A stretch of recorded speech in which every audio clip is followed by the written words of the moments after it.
quand il est interrogé sur cette affaire grave des malformations de ces bébés dans 3 départements, il dit moi j'attends que les scientifiques prouvent la nocivité des pesticides.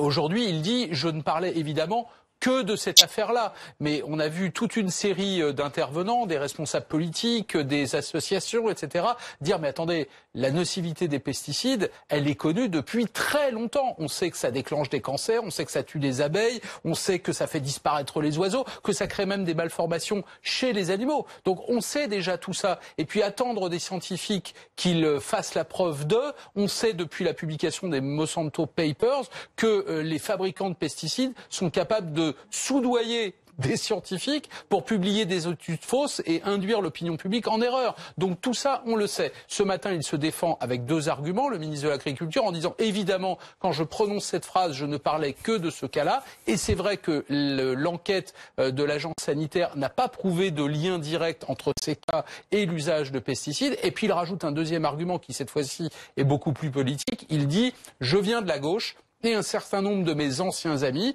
Benoît Hamon notamment, Yannick Jadot par exemple, toute cette frange de l'écologie politique en France ne supporte pas l'idée que je sois rentré au gouvernement auprès d'Emmanuel Macron et d'Édouard Philippe, et donc ils me le font payer. Voilà ce qu'il dit. Est-ce que ces arguments suffiront? En tout cas, il a été clair ce matin. Il a dit à propos du glyphosate qu'il n'y en aura plus en 2020. Il a quand même ajouté une petite phrase qui risque de faire polémique en disant évidemment, s'il y a certains secteurs où le produit de substitution n'a pas été encore trouvé, on peut peut-être attendre quelques semaines ou quelques mois de plus. Attention, parce que ça aussi, ça risque de faire à nouveau polémique.